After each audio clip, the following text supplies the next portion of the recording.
La visite du saint homme de Tivaouane, Seigneur Babacar Sy Mansour, Khalife général de Tidjane, ça a été une visite qui nous a honorés.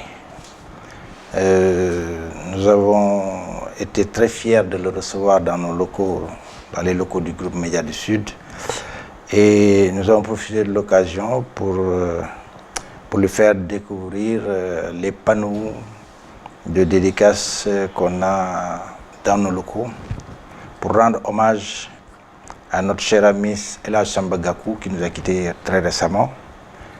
Et l'espace dédié à Serigne Mansour Sy Borom Daara J.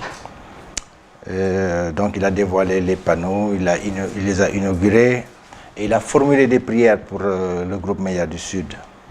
Nous avons longuement échangé. Il a beaucoup apprécié ce qui se fait à GMS, au groupe Média du Sud.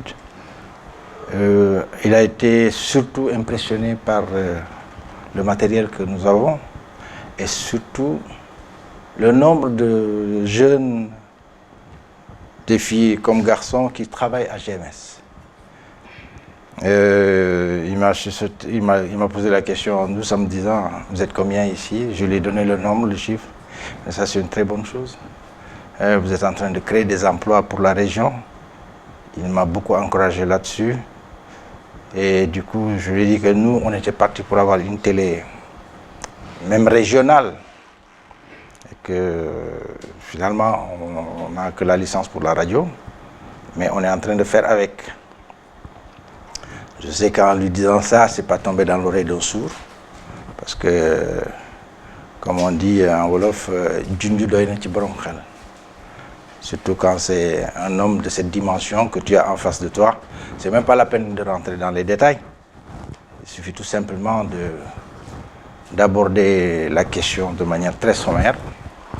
Et le reste, moi je suis de nature très patiente.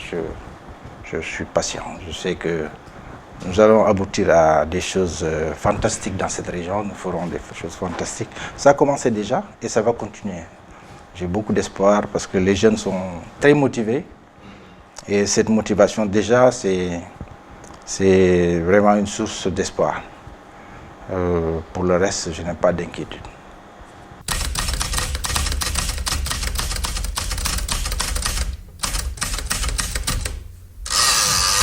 Moi, je suis de nature, je l'ai dit tout à l'heure, je suis de nature très optimiste. La Casamance est en train de se transformer. C'est vrai qu'on a eu des décennies de conflits qui nous ont plongé dans une économie de guerre, c'est-à-dire qu'on ne voyait pas d'investisseurs, même les fils de la Casamance avaient peur de revenir en Casamance. Mais cette accalmie dont tu parles, effectivement, est en train de redonner de l'espoir à nous qui sommes les fils de Casamance et qui voulons vraiment réaliser quelque chose ici pour aider le président Macky Sall à réaliser son rêve pour la Casamance. Et dans ce sens-là, moi je pense que économiquement, si on parvient à appuyer sur les leviers qu'il faut pour que cette région-là, qui regorge de potentialités énormes, et quand je dis énorme, je pense déjà à l'agriculture, je pense au tourisme, je pense à la culture.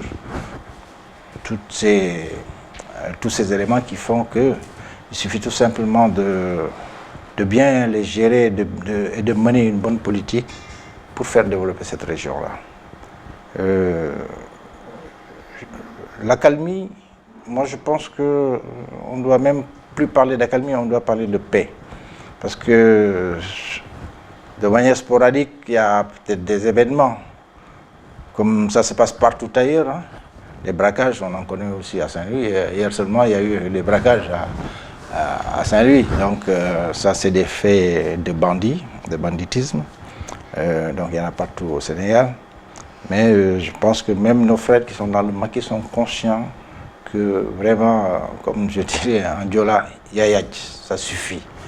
Les gens l'ont compris parce que bon, il y a aussi que les générations parce que 30 ans, plus de 30 années de conflit, forcément c'est deux générations au moins qui sont passées.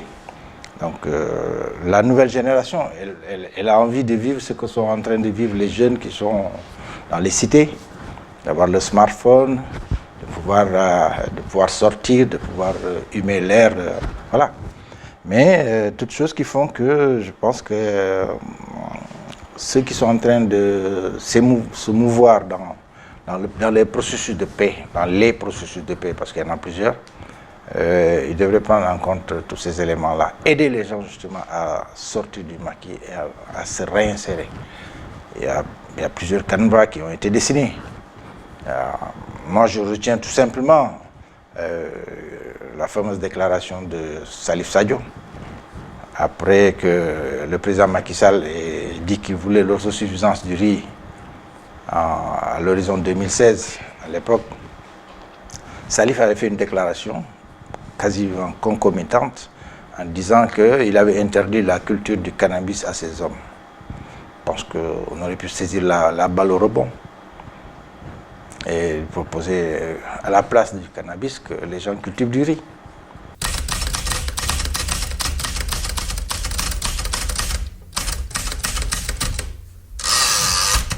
Et récemment, je crois qu'on a fait un plateau à Gémès avec des amis, notamment Bouli Sonko, que tout le monde connaît, qui a été le directeur du ballet La Linguère Sorano. Effectivement, cette nostalgie-là, elle nous habite. Nous avons connu Ziguinchor, la Casamance d'une manière générale, culturelle. Nous l'avons connu, nous avons connu la Casamance culturelle, la diversité des ethnies qui s'expriment forcément dans cette richesse culturelle de la Casamance.